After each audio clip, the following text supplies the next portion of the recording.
네, 이제 탄핵 심판 선고까지 12분도 남지 않았습니다. 네, 방 교수님. 네. 근데 이제 인용이나 기각 혹은 각하 결정이 나게 될 텐데 효력은 즉각 발생하는 건가요? 네, 그렇습니다.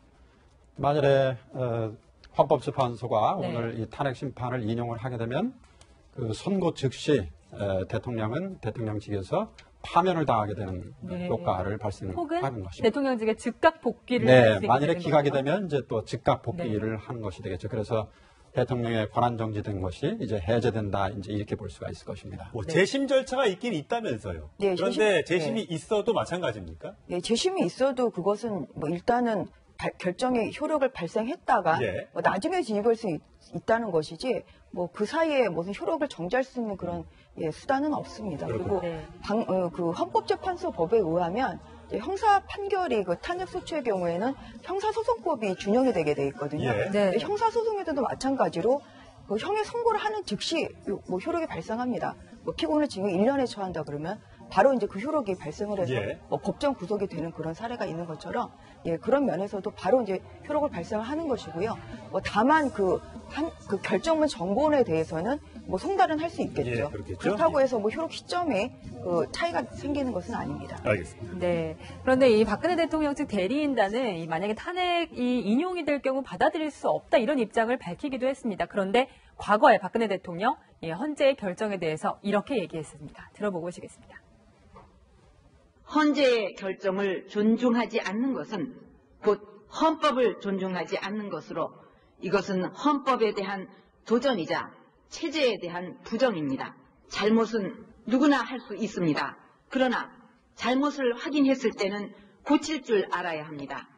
계속 잘못을 반복해서 완전한 파탄으로 갈 것인가, 잘못을 인정하고 나라를 살리는 길로 갈 것인가 결단을 내려야 합니다. 네, 박 대통령이 13년 전에 저렇게 얘기를 했었네요. 오늘 도하 모든 언론이 결과가 어떻게 나오든 깨끗하게 헌재의 결정에 승복을 해야지만 이 나라가 민주주의가 다시 바로 설 수 있는 기회가 된다고 얘기하고 있지 않습니까? 박 대통령이 저 얘기를 기억하고 있을지 모르겠습니다. 네, 아무래도 결론이 나오게 되면 청와대에서 공식적으로 어떤 내용이 됐건 반응을 내놓을 수밖에 없을 것으로 생각이 되고요. 예. 다만 이제 그 대통령 대리인단 측에서는 여러 차례 밝혔는데요.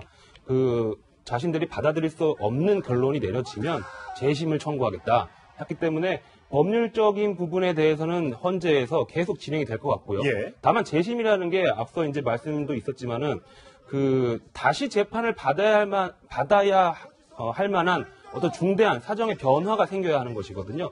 그래서 재심을 청구하더라도 헌재가 뭐 다른 결론을 낸다던가 뭐 그런 식으로 진행될 가능성은 낮다는 전망도 나오고 있습니다. 네. 혹시 자, 인용이 될 경우에 청와대를 떠나야 하는데요. 지금까지 나온 얘기로는 일단은 삼성동 자택으로 갈 확률이 높다는 거죠. 네, 예, 그렇죠. 그리고 청와대를 떠나는 것도 즉시 떠날 것 같습니다. 네. 그러니까 그게 뭐 제가 볼 때는 그 기각됐을 때는 무슨 대국민 담화내고 하는 게 적절한데 인용이 됐을 때 네. 대통령으로서 무슨 담화를 내는 게 이게 과연 맞는가 이런 생각 들고요. 그건 오히려 청와대를 즉시 떠남으로써 어떤 승복에 대한 메시지를 전하는 건 충분하지 않을까.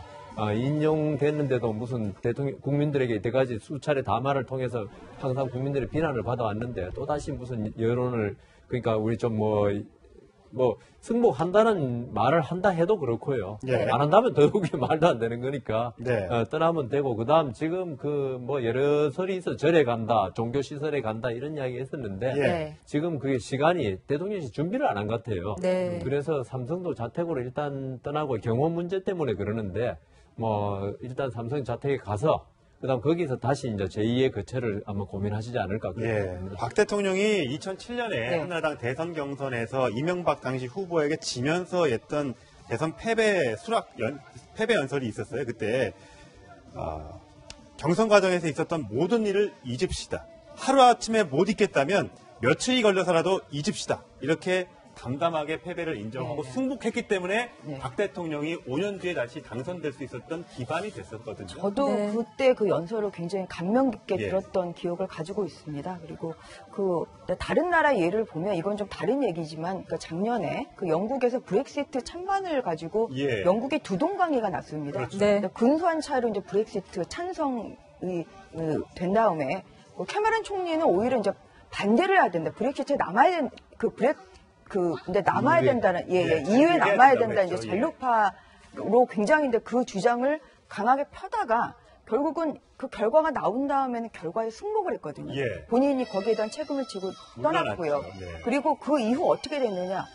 얼마 전에 발표한 이제 뉴스에 따르면 영국의 경제 성장률을 최근에 1.4%에서 2%로 상향을 조정했습니다. 네. 그러니까 브렉시트 여파가 예상보다 그렇게 높지 않다, 낮다. 그리고 그 사이에 영국이 단합되는 모습을 보여주고 있거든요. 예. 아마 어떤 결과가 나오든 간에 여야의 정치인들이나 대통령이나 이런 결과에 승복함으로써 정말 우리나라가 하나 지금 두 동강이 되고 있습니다. 네. 하나 되는 이런 통합의 모습을 보여주기를 간절히 바라고 있습니다. 조금 전에 이동욱 헌법재판관 출신 박근혜 대통령 측 대리인이 헌재에 출석하는 장면을 잠깐 살짝 보셨는데, 자, 차분하게 결정을 기다려야겠다.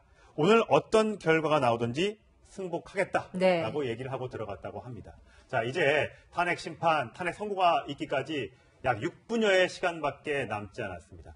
쭉 모든 얘기를 하고 이제 11시에 탄핵이 된다 안 된다를 얘기하는 것이 아니고 여러 가지 사유와 이런 것들을 1시간 정도 얘기한 뒤에 나중에 한 12시 부근에서 결정문을 최종 주문을 읽는다는 거죠. 예, 그렇죠. 2004년도 노무현 전 대통령 탄핵 심판 사건 때를 보면은 30분 가까이 걸렸습니다. 마지막에 주문을 낭독하기까지요.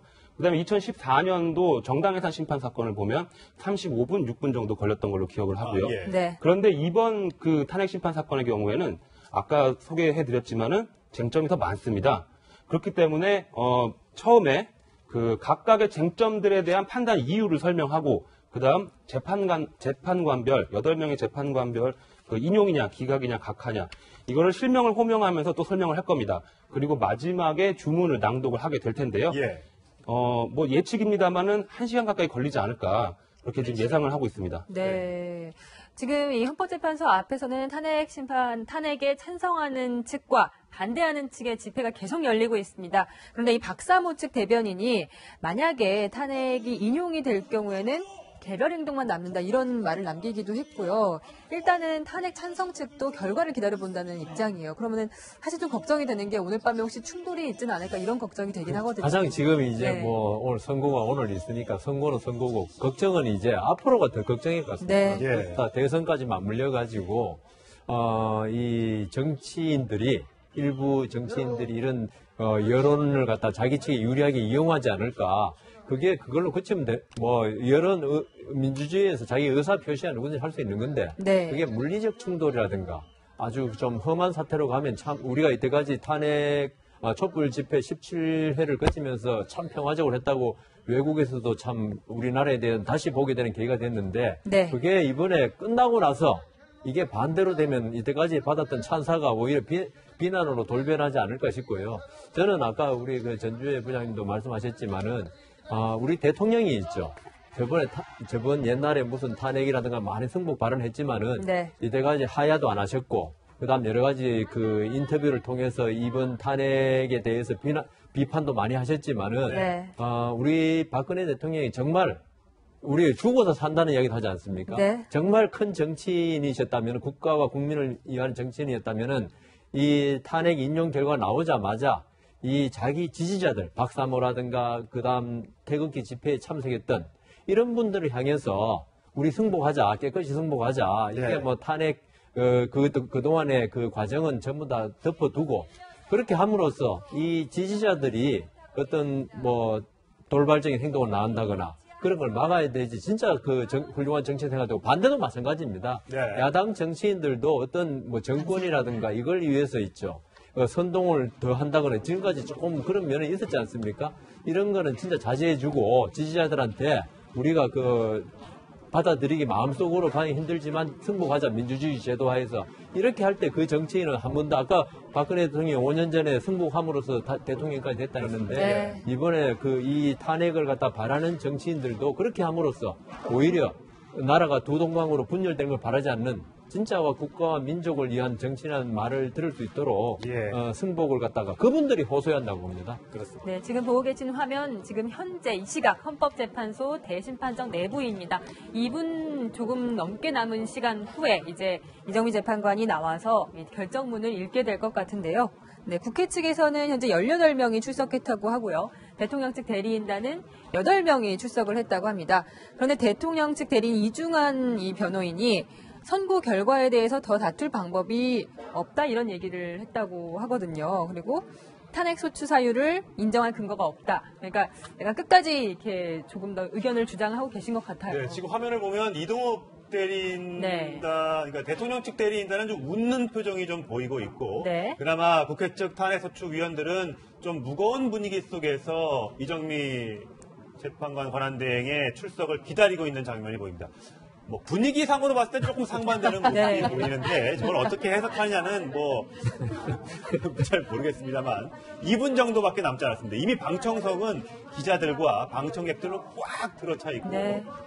경호관이 아마 요령을 좀 설명하고 있는 것 같습니다. 네, 권성동 그 법제 그 사법위원장 이제 자격으로 탄핵소추 예예예 이제 그 탄핵소추 위원장 역할을 하고 예. 있는데 네. 뭐 그 2012년 대선 당시에 한나라당 의원으로 그랬죠. 예, 박근혜 대통령 후보를 또 지지해서 이 자리까지 이렇게 오게 했던 그런 의원들이 있지 않습니까? 네. 지금은 뭐 정당을 달리해서 이제 바른정당 소속입니다만 착착함을 뭐 감출 수가 없겠죠. 지난번 최종 변론 때 약간 울먹이기도 했어요. 네. 네. 그랬던 기억이 나더라고요. 그러니까 저 앉는 저 자리에서 잠시 후에 선고가 내려질 예정입니다. 1분여밖에 남지 않았기 때문에 곧 입장을 하게 되고 착석과 동시에 시작을 할 텐데 처음 어떤 얘기를 할지가 참 궁금해요. 박 교수님 같으면 처음에 얘기를 어떤 국민들이나 정치권을 향한 메시지를 먼저 전달할 거예요? 아니면 처음부터 법리적으로 들어가서 어떤 얘기를 할까요? 글쎄요, 아무래도 이 예. 탄핵 심판이 가지는 역사적인 의의, 네. 또 헌법적인 중대성 이런 것들을 고려했을 때 짤막하게나마 예. 그런 말씀을 하시고 장례 정도는 좀 하는 동시에 예.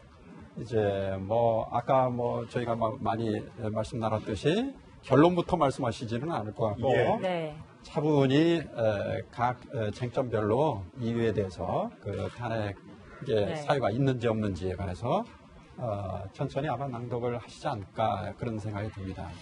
제가 법원에서 중요 사건 이제 판결할 때는 뭐 판결문 분량이 워낙 이렇게 두껍게 많기 네. 때문에 그걸 처음부터 끝까지 다 읽을 수는 없는 것이고요. 네. 요지집을 만듭니다. 아, 그래서 별도로. 예, 요지집을 이제 재판부에서 만들어서 이제 거기에 따라서 이렇게 읽어갑니다. 거기에 이제 중요한 그 쟁점에 대한 판단, 또 거기 예. 또 뭐 전체적으로 뭐 소회를 좀 담을 수도 있고요. 그래서 네. 아마 뭐 오늘 선고도 그런 판결 결정문 그 내용과는 또 별도로 좀 간략하게 그 줄이는 네. 그런 것을 별도로 준비하지 않을까 싶습니다.